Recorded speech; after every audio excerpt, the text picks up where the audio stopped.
सीताराम गुणग्राम पुण्यारण्य विहारिणौ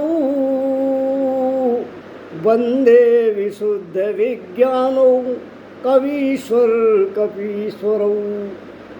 सज्जनों, भागवत कथा में आगे चलते हैं। तामेव मनसा गृह्णन् बभूव प्रमदोत्तमा अनंतरम विधर्मस्य राजसिंहस्य वेशमणि। पुरंजन ने स्त्री का ध्यान किया मरते समय, इसलिए अगले जन्म में वह विदर्भ राज की कन्या के रूप में जन्म पाया। जब वो विवाह योग्य हुआ तो उसकी शादी पांड्य देश के राजा मलयध्वज से हुई। अब पुरंजन के अनेक पुत्र पुत्रियां नाती पोते हो गए।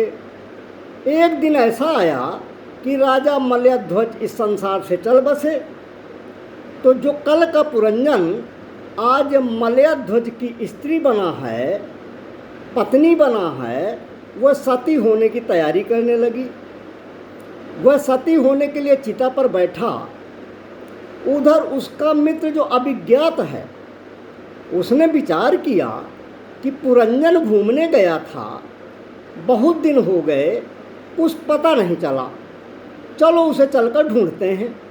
अभिज्ञात ने ब्राह्मण का रूप बनाया और ढूंढते हुए उस स्थान पर गया जहां पुरंजन सती होने जा रहा था। अभिज्ञात ने पुकारा पुरंजन को, क्यों मित्र, कैसे हो, कहाँ रहे अभी तक, और तुम किसके साथ सती होने जा रहे हो? पुरंजन जो स्त्री रूप में था, उसने अभिज्ञात को नहीं पहचान पाया और बोला, तुम कौन हो? तुम्हें जरा सा भी शर्म नहीं आती? मुझे मित्र बोलते हो? अरे, एक पतिव्रता स्त्री अपने पति को गोद लिए हुए सती होने बैठी है और तुम मुझ पतिव्रता स्त्री को मित्र बोल रहे हो? मैंने आज तक अपने पति के अलावा जीवन में किसी को मित्र नहीं बनाया। तुम हो कौन? ब्राह्मण वेशधारी अभिज्ञात ने कहा, मित्र, क्या तुम्हें याद नहीं है, किसी समय मैं तुम्हारा परम अभिन्न मित्र था। मेरा अभिज्ञात नाम है और हम दोनों मानस हंस के निवासी थे। मानस निवासी हंस थे हम दोनों।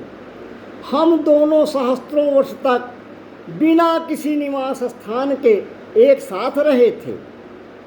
तुम विषय भोगों की इच्छा से मुझे छोड़कर यहाँ पृथ्वी पर चले आए। यहाँ घूमते घूमते तुमने एक स्त्री के रचा हुआ स्थान देखा, जिसकी स्वामिनी कौन थी? स्वामिनी बुद्धि शक्ति थी। उस बुद्धि शक्ति रूपी स्वामिनी स्त्री में तुमने प्रवेश करके अपना ज्ञान खो बैठे और ज्ञान शून्य होकर तुम अपने स्वरूप को भूल गए हो। देखो, ना तो तुम विदर्भ राज की पुत्री हो और ना ही यह मलयध्वज तुम्हारा पति है और ना ही पुरंजनी तुम्हारी पत्नी थी। तुम पहले जन्म में अपने को पुरुष मानते थे और इस जन्म में अब सती स्त्री मानते हो। यह सब मेरी अर्थात ईश्वर की फैलाई हुई सब माया है। वास्तव में ना तो तुम पुरुष हो, ना तुम स्त्री हो, हम दोनों तो हंस अर्थात परमात्मा व जीव हैं। अभिज्ञात कहते हैं, मैं परमात्मा हूँ, तुम जीव हो, और हमारा जो वास्तविक स्वरूप है उसको पहचानो। मित्र, मैं जो अभिज्ञात अर्थात ईश्वर हूँ, वही तुम भी हो, अर्थात तुम जीव हो, और जीव ईश्वर से अलग नहीं होता है, किंतु एक ही आत्मा।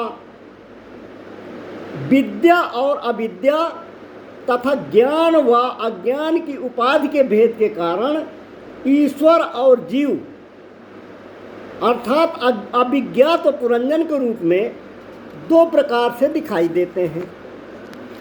इस प्रकार जब हंस अभिज्ञात नाम के ईश्वर ने उसे समझाया, तब वो मानसरोवर का हंस पुरंजन रूपी जीव अपने स्वरूप को प्राप्त हो गया, अर्थात मोह माया विषय रूपी बंधनों से मुक्त हो गया और उसे अपने प्रिय मित्र परमात्मा के बिछोह से प्राप्त हुआ।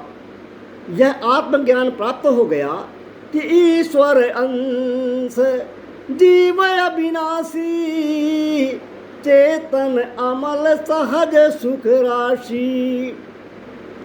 तो इस प्रकार से परमात्मा की कृपा से एक विषय भोगों में भटका हुआ जीव अपने सही स्वरूप परमात्मा को प्राप्त हो गया है। अब इस कहानी का वास्तविक अभिप्राय क्या है, इसको हम आगे कहने का प्रयास करेंगे। बोलिए सियावर रामचंद्र की जय, पवन सुत हनुमान की जय।